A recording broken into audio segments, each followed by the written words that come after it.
E aí galera, eu sou Asa Ravel, esse é o canal Carabina. Hoje nós temos um podcast com o poeta e repentista Asa Branca do Ceará. A gente gravou e a gente vai postar. E eu quero agradecer aqui de antemão a Agility, a nossa internet aqui que tem nos ajudado aqui, dando essa força aqui ao Estúdio Carabina, Ótica Nossa Senhora das Dores, Fita Informática e aos vereadores Sandro Lira e Lito Dona Socorro. Muito obrigado pelo apoio, por manter o apoio ao nosso canal. E esse foi o segundo podcast do canal Carabina com Asa Branca do Ceará. Hoje com Asa Branca do Ceará, poeta, repentista, fazedor de menino. E hoje é o nosso podcast número 2. E Asa está dando uma força aqui, está fazendo a parte do áudio. Valeu, Asa, obrigado aí, velho. E vamos lá começar. Valeu, irmão. Asa, primeiro me explica aí por que o nome é Asa Branca. O nome Asa Branca do Ceará vem do meu pai. Meu pai era cantador, chamava-se Joaquim Neco de Souza, vulgo Asa Branca. No Ceará, geralmente os cantadores têm nome de ave, né? E um compadre do meu pai cantava muito bonito, penoso, aí ele disse, vou botar seu nome, seu apelido de Asa Branca. E quando eu me parecia muito com o papai. Mesmo criança, o pessoal já dizia, cara de Asa Branca velho, isso aqui é Asa Branca novo e tal. E quando eu comecei a cantar, pegou mais ainda o apelido, né?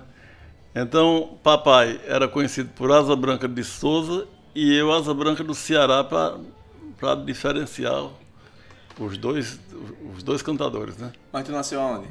Eu nasci no Ceará, nasci em Aurora, mas fui registrado em Mauriti, por isso que a maioria das pessoas acham que eu sou de Mauriti. Fui registrado em Mauriti, meus documentos dizem que eu sou de Mauriti, mas realmente eu nasci em Aurora, nasci num distrito de Aurora, distrito por nome Tipi, onde até hoje ainda tenho amigos por lá. Uhum.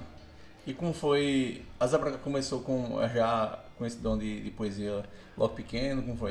Eu comecei aos 9 anos, eu nasci a 29 de julho de 1941, portanto completei 80 anos agora esse mês, semana passada, no dia 29. E aos 9 anos eu vendia folheto de cordel nas feiras, né? E muito ligado, por filho de cantador e tal, eu gostava muito de ouvir os cantadores.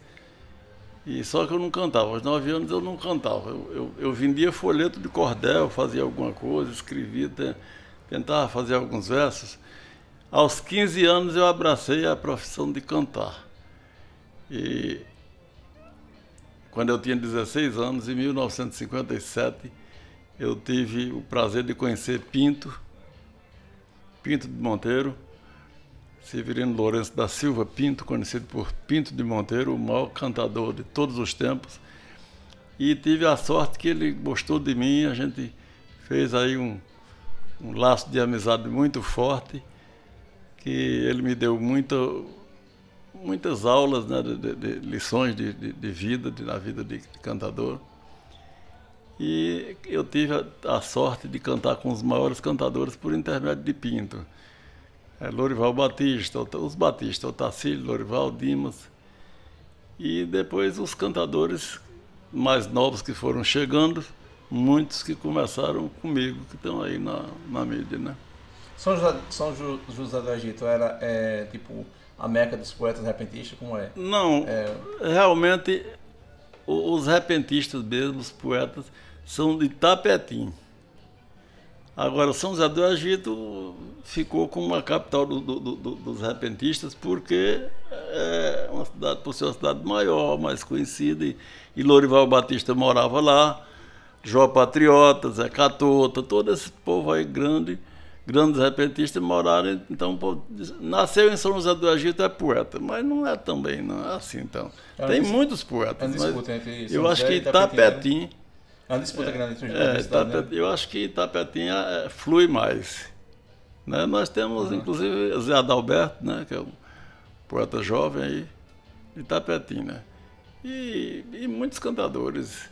Quando Asa Branca conheceu o Pinto, isso nos anos 50 ainda, né? Em 1957. Pronto. Nessa época, a Asa Branca já começou a ser repentista, a cantar? Eu já cantava. Há algum tempo eu já vinha participando de cantorias dos outros, aos 15 anos. Né? Então, com 16 anos, aí eu passei, depois que eu conheci Pinto, participei de uma cantoria dele e Lourival Batista, que foi feita na minha casa, na casa da minha mãe, e eu me interessei mais porque Pinto me deu uma força. Eu achava que eu não dava para aquele ramo, não dava certo, não. Mas Pinto, você vai cantar, você é um bom cantador, você vai ser um cantador igual ao seu pai. Aí pronto, com aquele incentivo eu já gostava, né, da viola, mas eu tinha outras profissões, eu era marceneiro, trabalhava em outras coisas, né? Mas aí acabei me apaixonando pela viola e até hoje. Nessa época, tu falou que tu vendia cordel, né? Vendia folheto de cordel. Nessa época, tu vendia cordel ainda? Como foi? Vendia cordel, até hoje ainda vendo, né? Eu nunca deixei de vender folheto de cordel. Como era o cordel naquela época? Como era o processo? Você era a mesma, criava, vendia? Era a mesma coisa de hoje, né? A gente fazia, naquela época se escrevia mais época, né? Um caso que se dá, morria uma pessoa importante, a gente escrevia. Aqui, o pessoal daquele ano que eu cheguei aqui, até agora, os famosos que morreram, eu escrevi a vida deles toda. Fazia tipo uma biografia. Tipo uma biografia. Escrevi a morte do Dr. Chico, né? Cici de Filó.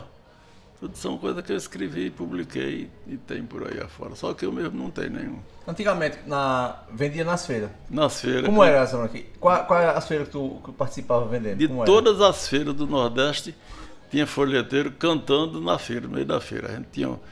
Começamos sem som, sem nada. Depois começou a aparecer um serviço de som, de alto-falante a pilha, né? E a gente tinha uma bolsinha de lado com 8 pilhas. E o microfone, uma caixinha, era uma coisa precária, mas já era alguma coisa, né? Porque era melhor do que cantar no seco, né? Assim, Aí depois foi aumentando os sons, a bateria, tinha uns amplificadores da bateria. Aí a gente viajava, carregava aquela bateriazinha pequenininha, a bateria e o som, a corneta, armava, botava lá num tripé e começava, né? Aí começava declamando? Começava cantando mesmo. Cantando, né? Pegava um folheto, é porque eu não trouxe nenhum folheto de cordel para lhe mostrar como se fazia naquela época. Quando a gente chegava, aí já começava a aglomerar as pessoas. Né? Botava ali a mala de folheto, armava, quando começava a armar o som, já tinha ali 8, 10 curiosos já para saber o que era.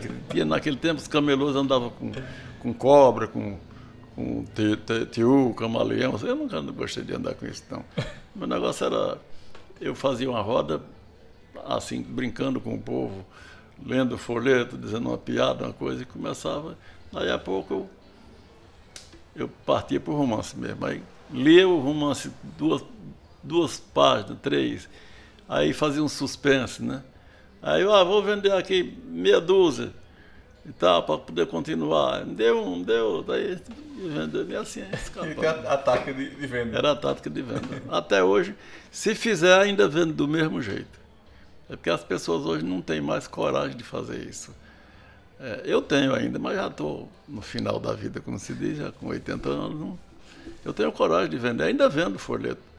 Eu saio e vendo folheto. Eu estou vivendo atualmente de vender folheto de cordel mesmo, porque o meu estado de saúde não é bom. Eu faço um tratamento de câncer no Recife, no hospital do IMIP, e eu recebo um salário mínimo do governo, né? Uma ajuda, não sou aposentado. Eu recebo um benefício de um salário mínimo. E é só o que eu recebo, eu não tenho ajuda de mais ninguém, só de Deus, né? E então eu vendo meus folhetos, quando se aparecer... Quando não tinha pandemia, eu cantava também. Agora, com a pandemia, nem isso a gente tem mais. Mas nós estamos aí na luta, né? Estamos ainda na ativa. Qual era o cordel que mais vendia na época? Na minha época, vendia muitos folhetos de cordel de briga, de cabo de vaqueiro que casou com a filha do fazendeiro e tal. Né? Era as bravuras de Apolinário. Tinha Cidrão e Helena. Entende? Muitos folhetos. Josina, a Menina Perdida. E Josina, a Menina Perdida foi um folheto, um romance de 16 páginas que eu vendia como água e ainda vende hoje. Hoje, se você cantar aquele romance, aquele folheto é uma história. 16 páginas, uma história que foi real. Uma menina que perdeu-se nas matas de Petrolina, lá no município de Petrolina. E Zé Soares, com quem cantei no passado, muito poeta Zé Soares, muito bom cantador e cordelista também, escritor de cordel. Ele escreveu Josina, a Menina Perdida, e a gente vendia demais. Vendia porque, principalmente no Ceará, porque ele faz alusão ao Padre Cícero, né? A mãe de Josina fez uma promessa com o Padre Cícero e tal, para se encontrar essa menina, ia visitar o túmulo. Ele diz assim, ele começa: botei a pena na mão, aproveitando o ensejo, para contar uma história que contou-me um sertanejo, sendo ele viajante, não sei se ainda o vejo. Porque quanto mais a toada penosa, mais você chamava o povo, né?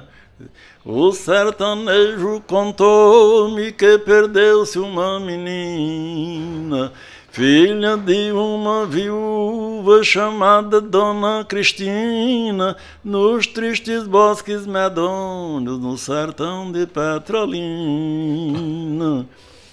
Aí vai, a criancinha contava 8 anos de idade. Dona Cristina dispunha de boa propriedade no pé de uma grande serra, meu povo, muito longe da cidade.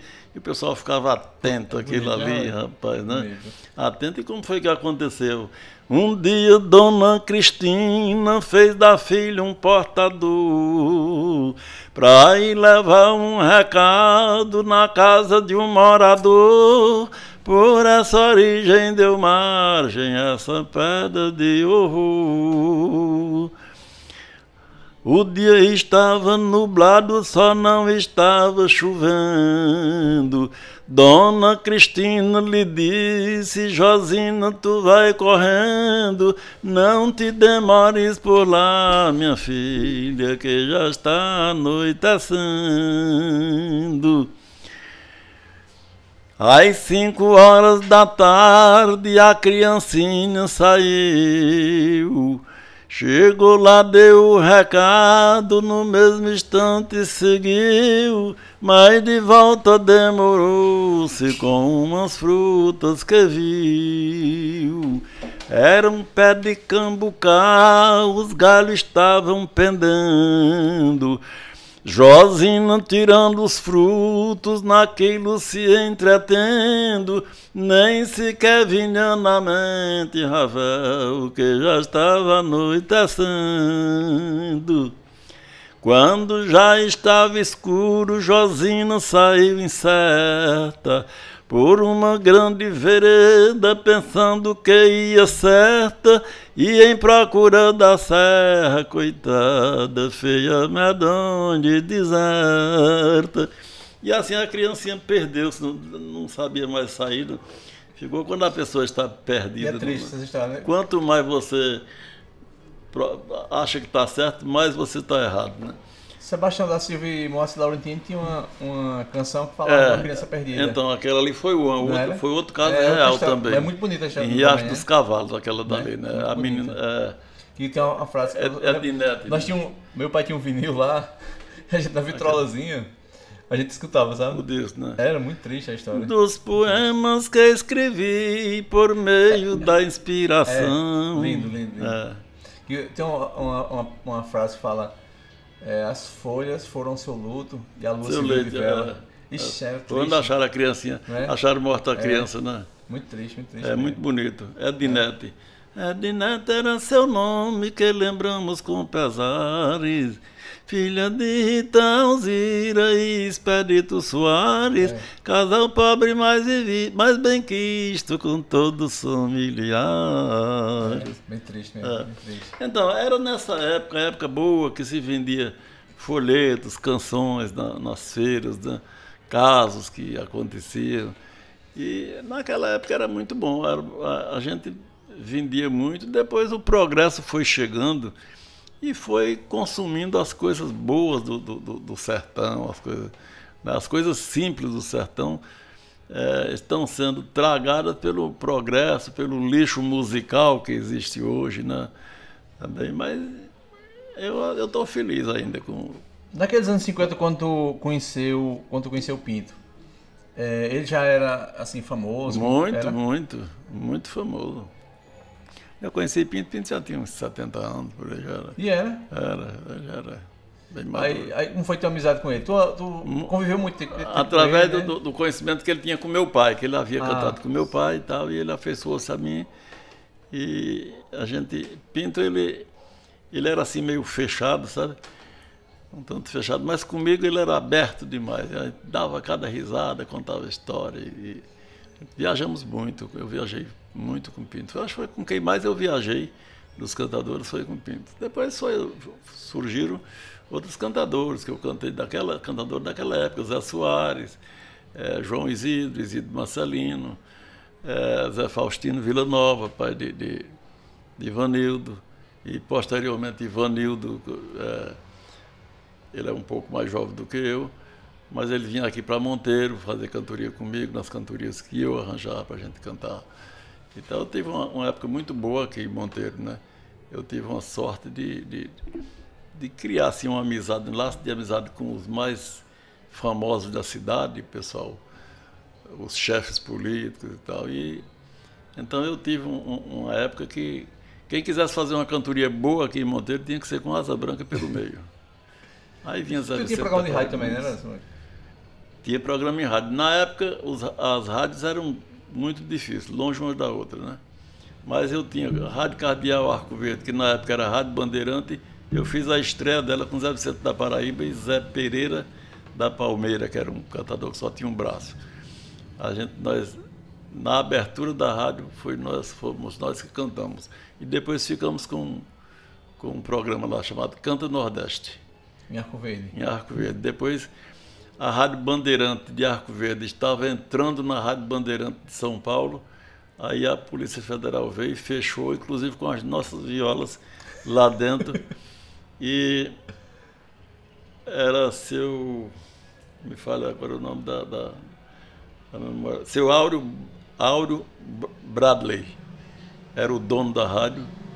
Aí ele deu 2 violas para nós, porque ficou meses fechado, né? A rádio com as violas lá dentro. E seu Áureo comprou 2 violas, uma para mim e outra para Zé Vicente, da Paraíba, na época. Zé Pereira teve sorte que naquele dia ele não havia levado a viola dele.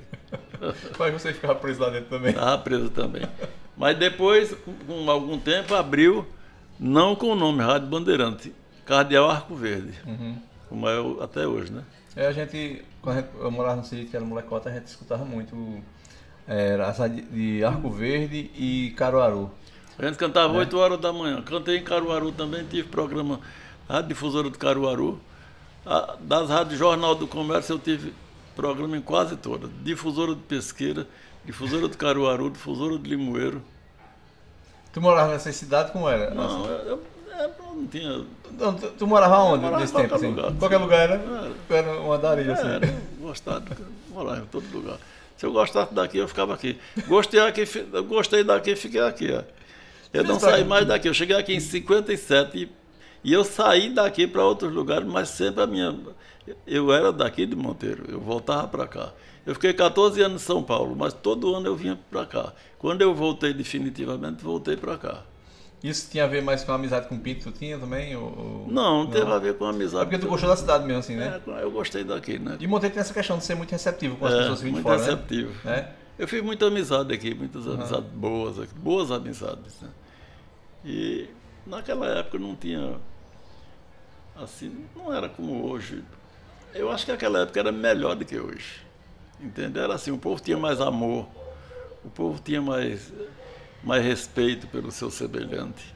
Hoje está uma bagunça. Hoje o filho não respeita mais os pais, e o pai não respeita mais os filhos. Hoje está muito cruel, como eu costumo dizer. Está cruel demais. Tu sempre conviveu, a gente fica falando sempre de Pinto, porque era com quem tu conviveu muito tempo e foi muito presente na vida de Pinto, né? Como era, fala um pouco dessa questão da rivalidade de Pinto e de João Furiba. Não, mas não havia rivalidade, havia uma brincadeira, né? Uhum. Eles sempre foram bons amigos. Era que Pinto cantava com Furiba e Furiba mexia muito com Pinto, assim, né? Porque ele sabia que, porque ele sabia se que mexesse com Pinto, né? ele sabia que a resposta era pesada, né? E eu acho que... Como aquela da mercadoria, né? Uhum. Aí Furiba era muito brincalhão e Pinto tinha uma bodega, né? Mariano botou uma bodega para Pinto e aí na cantoria que eles estavam cantando os dois, Furiba disse que Pinto quisesse vender muito, botasse o nome dele em cada mercadoria, né? Aí tem aquele verso que você conhece, né? Aí Pinto disse, em qualquer mercadoria que alguém botar o teu nome, ainda mesmo um rato com 15 dias de fome. Ainda vindo um guabiru com 15 dias de fome, caga o pão, mija no queijo, passa por cima e não come.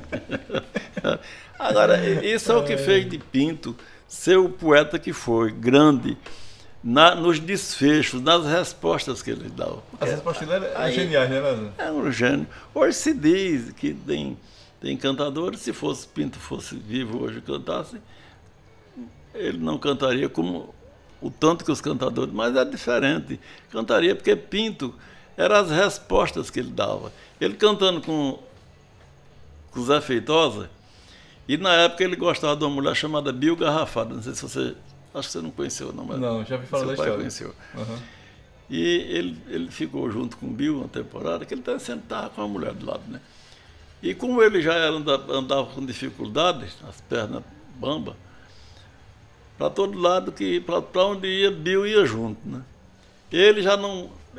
Pinto bebeu muita cachaça, mas já não bebia mais há muitos anos. Ele havia deixado de beber. Quando eu conheci Pinto, ele já não bebia mais.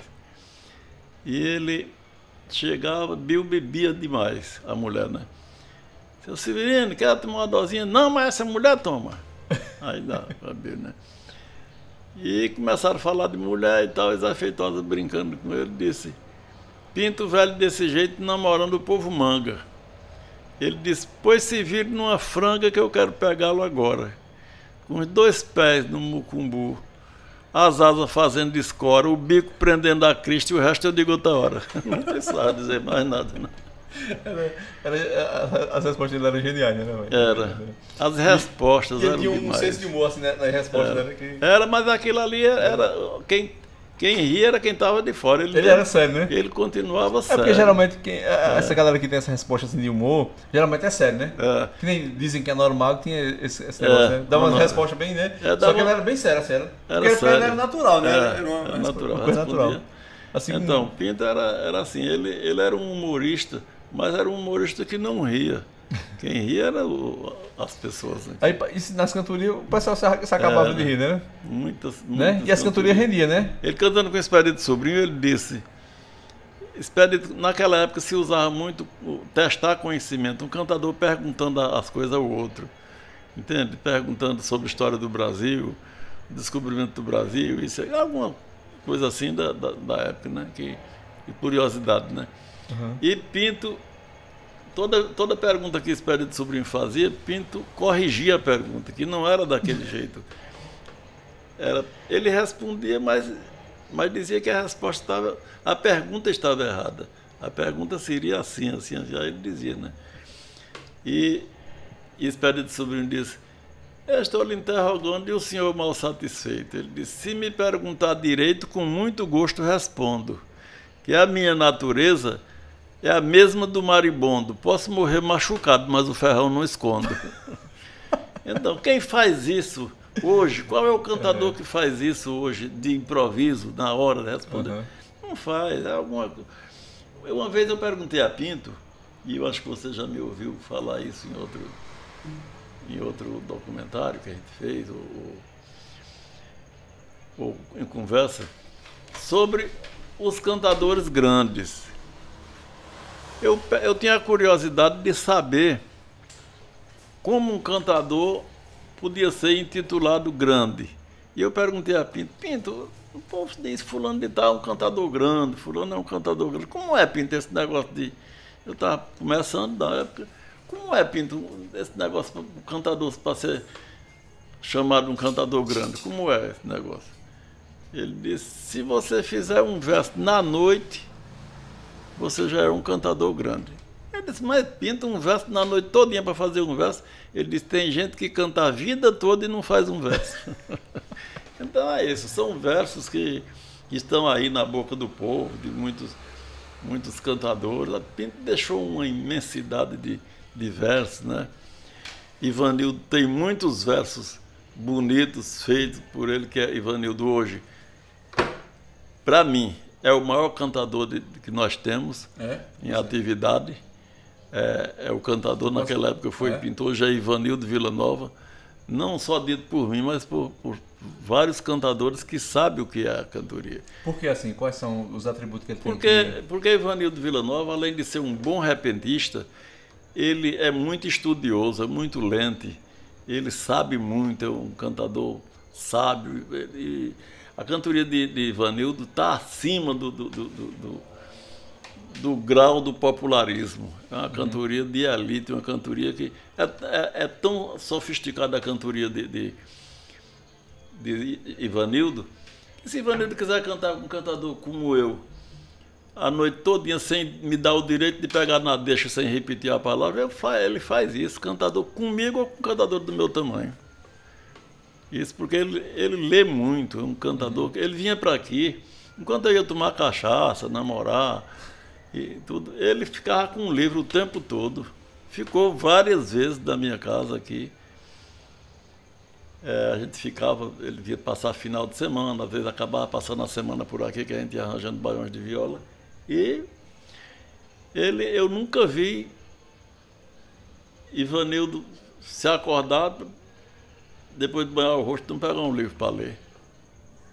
Entende? E isso fez dele o que ele é hoje. Ele é muito grande. Ivanildo, eu respeito Ivanildo, tenho uma amizade com ele muito boa. A gente não vive cantando junto, porque eu praticamente não vivo na profissão mais, até devido à minha saúde. Mas nós cantamos várias vezes. No começo da cantoria dele, aqui, ele não nega isso, que ele recebeu muito apoio da minha parte aqui. Eu tenho o prazer de ter feito isso, né?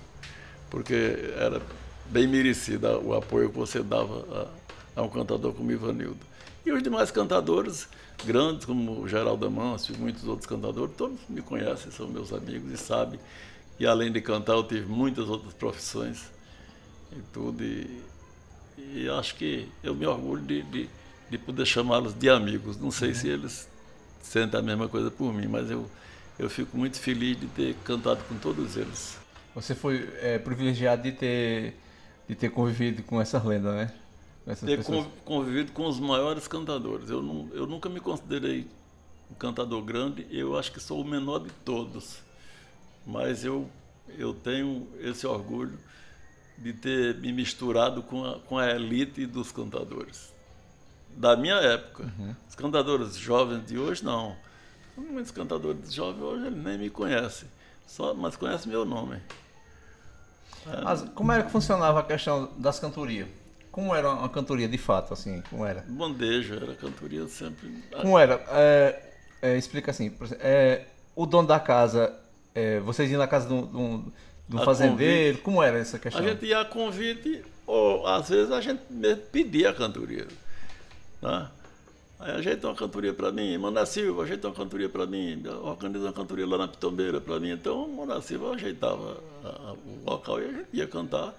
E quando a gente sentava para cantar, era o Mané Silva o primeiro a batizar a bandeja. Entende? E assim por diante. A cantoria sempre foi louvada com bandeja. O cachê dos cantadores vem sempre da bandeja. E fizeram tudo que foi inovação na cantoria, mas não conseguiram matar a bandeja ainda. Porque o cantador, todo cantador, até o cantador jovem de hoje, que ele se sente melhor quando tem uma bandeja ali. Entende? Até numa cantoria contratada, tem cantoria contratada, a gente vai e não vai ter bandeja, como aquela do Sesc, né, que a gente foi cantar com a hora, 2 horas de cantoria, com um cachê de R$ 8.000, né? Mas se tivesse uma bandeja ali, acho que a gente tinha cantado mais. Né? O dinheiro podia ser menos, mas a gente podia não dar esse dinheiro, mas a gente tinha cantado mais. Porque o cantador gosta dessas coisas mesmo. O cantador é muito simples. A bandeja funciona como se fosse, de certa forma, o reconhecimento, o aplauso, né? O aplauso. Porque a bandeja é o seguinte, você cantando uma cantoria de elogio, você vai brincando com o povo vai interagindo com você. Entende? A gente começa a brincar, chama aquele galego, chama aquele moreno e tal, e acaba a turma entrando no setor da cantoria. Entende? Ela interage de uma maneira que acaba aqueles que não sabem o que é cantoria, como é no caso lá do Sudeste, né? Em Campinas principalmente. Em Campinas foi eu que abri as portas de Campinas para a cantoria, que ninguém falava em cantoria em Campinas. Então, depois que eu fiz a cantoria de Campinas, a primeira cantoria, os cantadores começaram a ver que Campinas... Foi Samuel que te levou na primeira vez? Foi. Samuel, né? É Samuel. Samuel que é filho de Asa Branca e Samuel é poeta também. E Samuel, gosta muito, é um grande amante e incentivador, Samuel, né, da poesia. Eu quero né? mandar um abraço para Samuel através desse trabalho. A gente teve em Campinas também lá com ele. Né? A gratidão que eu tenho por Samuel. Samuel é um dos teus filhos que envereda pelo meio da poesia? Como é? Só ele. Tem outros filhos que gostam da poesia, mas não como Samuel. Porque Samuel ele é poeta mesmo e ele respira poesia. Samuel ele deixa qualquer emprego caro para viver da cultura. Eu conheço Samuel, ele é realmente... Benquisto, onde chega, muito educado. Um menino muito bom. Mas eu tenho outros filhos que gostam. Tem Saulo, que gosta de cantoria. Tem Ezequias. Saulo gosta também? Gosta. Ezequias, tem Everaldo, que gostam de cantoria. Quantos filhos tu tem, Asa Branca? Rapaz, tem muito. Perdeu a conta, não foi? Mais de 20, né? Um bocado de filho. Eu digo que eu tenho um bocado de filho, tem uns filhos da puta também. Não vale nem a pena você dizer que é filho, porque não dá pra mas tem. Com Pinto Monteiro, assim, naquela época que tu conviveu aqui, Pinto se sentia desvalorizado, como muita gente fala que ele se sentia desvalorizado, ou como era essa questão? Ele tinha uma mágoa de Monteiro, né? Monteiro, ele não gostava de Monteiro, senão ele viveu mais em Sertânia, né? Do que em Monteiro. Ele veio para aqui, para Monteiro, já quando estava lá no final mesmo, ele veio para aqui, Mariana emprestou uma casa para ele. Mas Monteiro nunca deu o valor que Pinto merecia, não. Pinto... É interessante que a gente não... Eu vendo os vídeos que tem Pinto, né? Geralmente era o pessoal de Pernambuco, né? Da Universidade Federal, a Caravana Farcas, né? Pinto não o pessoal morreu, vinha de fora para conhecer Pinto, né? Pinto não morreu de fome mesmo, não morreu pedindo esmola, porque o governador de Pernambuco deu uma aposentadoria a Pinto. Isso aqui, Monteiro não deu valor nenhum a Pinto, não. Pinto valorizou Monteiro, mas Monteiro não valorizou Pinto. O maior cantador, conhecido até no exterior, mas através de Pinto foi conhecido Monteiro. Eu estive no Acre, em Rio Branco, uma época, e cantando lá, até para uns portugueses, na padaria de um português, salão grande, um português muito, muito brincalhão, muito, e que ele sabe o que é a cantoria de lá de Portugal. A nossa... Portugal também tem cantoria também? Tem cantoria também. Mas ele disse... Eu dizendo que morava em Monteiro, ele disse: Monteiro é a terra do maior cantador, do grande cantador Pinto do Monteiro. É esse mesmo. Olha lá, eu conheci Pinto. Fica aí. Pinto ainda era vivo na época, inclusive, quando eu tive. Pinto está lá ainda em Monteiro. Asa, da poesia, assim, o que tu acha que... Tu se arrependeu de viver de poesia? Não, de jeito nenhum. Se eu tivesse outra vida... Qual era o teu sonho, a poesia, assim? Cantar mesmo. Eu nunca tive a ambição de ser famoso, de ter dinheiro, de arranjar muita fortuna com isso, porque os cantadores mesmo não arranjaram. Da viola, não conheço nenhum cantador que tenha feito fortuna. Eu gostava de cantar mesmo. O cantador é um boêmio, é um admirador da natureza. Seu respeito disse, se tivesse mais poeta, tava sobrando emprego. O poeta não quer saber trabalhar, ele disse. Seu respeito Quem foi que disse? Seu respeito, mocinha. Seu respeito, mocinha é uma figura. Então, Tu conviveu também com o seu Pedro Jararaca, por exemplo, né? Então, Pedro eu cantei com Pedro, e Pedro foi cantador de viola também, né? Uhum. E eu cantei com Pedro, com Expedito. Expedito também foi cantador de viola. Então, Aqui, Monteiro, aqui, quem eram os cantadores de Monteiro aqui mais conhecidos na época? Tipo, na época que conviveram com o Pinto naquela época, assim. Lino, Pedro Azul, Firmo Batista, Diniz Vitorino, filho de Joaquim Vitorino, que morreu cedo também. Pouca gente conhece esses cantadores, né? Daqui, né? Os cantadores daqui. Agora vinham uns cantadores de fora para cantar aqui, né? Naquela época, os cantadores mais novos, mais jovens, era assim do meu tempo, né? Era Zito Siqueira. Zito era um cantador que começou já rico, né? Era fazendeiro, né? O pai dele era fazendeiro e já deu uma viola dinâmica para ele, que era difícil naquela época, as violas eram tudo simples. E um jipe.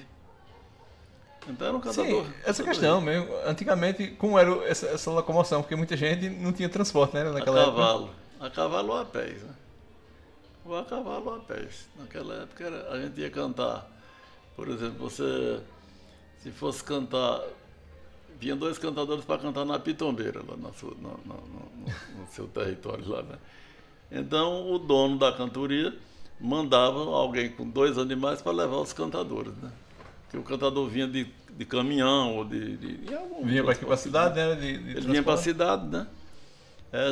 Isso já bem mais para cá, porque no meu tempo, quando eu comecei, não tinha nem ônibus, não tinha. Tinha caminhão que passava só no dia da feira. Aqui tinha um cantador chamado Odilon Calumbi, que era dali de Camalaú. A gente fazia uma cantoria todo ano no município de Salgueiro. E de Salgueiro para os sítios novos, onde a gente fazia essa cantoria, eram 2 sítios onde eu tenho muitos familiares. Eu sou da família Gondim e lá tem muitos Gondim. Então eles faziam uma cantoria para mim todo ano. Era Pau-Ferro e sítios novos. Era 5 léguas da rua de Salgueiro para o Pau-Ferro. Depois era mais uma légua e pouco, para os sítios novos, né? Então eu fazia a primeira cantoria no Pau-Ferro, ia de pés, cantava a noite todinha, no outro dia ia fazer a cantoria dos sítios novos e voltava de pés para Salgueiro, porque não tinha transporte, só tinha transporte no dia da feira. Se eu fosse para cantar no dia da feira, no sábado, aí ia nos caminhões, mas às vezes eu gostava de ir mesmo, era na semana, porque o povo já ia para a cantoria mesmo. Quando eu chegava lá, eu era parente, tinha muitos parentes ali e tal. Tinha um velho que chamava Hermínio Gondim, muito católico. A gente ia cantar lá, eu com o Odilon Calumbi. O Odilon já era gordo, acho que você não conheceu o Odilon, não. O Odilon Calumbi era um homem bem corpulento, e ele sofria nessa viagem de pés, ele que lá parava, eita, eu estou cansado demais, aguento não, muito longe demais. Mas gostava de ir porque a cantoria lá dava boa, né? A cantoria que rendia um dinheiro bom pra gente, né? E quando a gente voltava de pés também, ele mais voltava com dinheiro, ele já via, eu sentia que de lá pra cá, o caminho era mais curto. Ele não se reclamava muito não, né? Aí a gente ia pra casa de tio Hermínio, né? A gente chamava tio. Ele era Hermínio Gondim, naquele tempo era...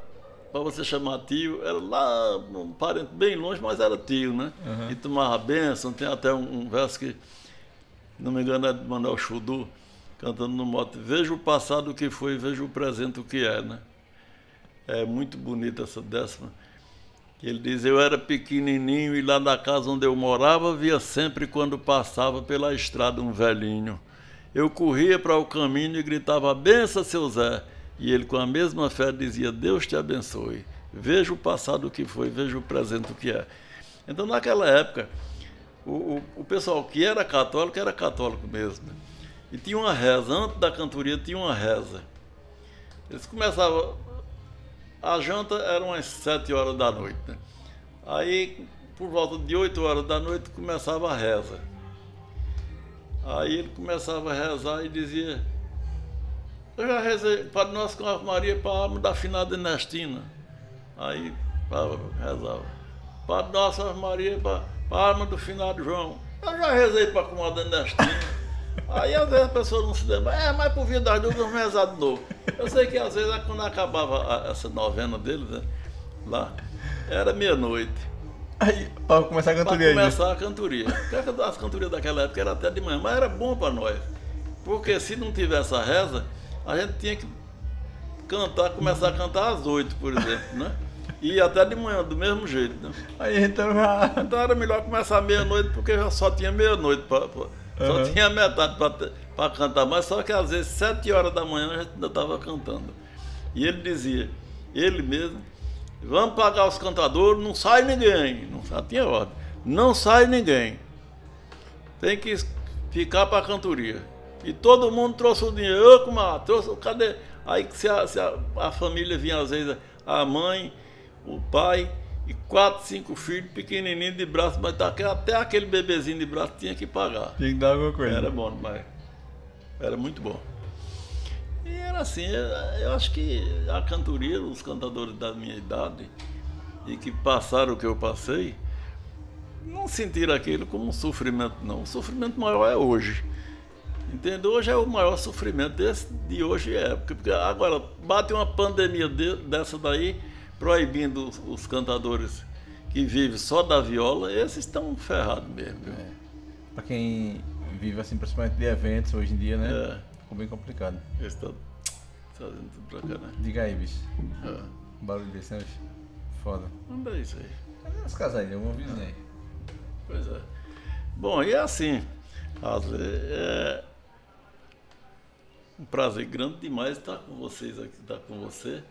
Aqui você faz cultura, eu lhe admiro demais pelo modo de você faz cultura, você é o baluarte, você era para ser um cantador, tá cantando. Um cantador ruim da aguenta. Porque você é inteligente. Seu pai gostava de cantoria demais, seu pai era doido por cantoria.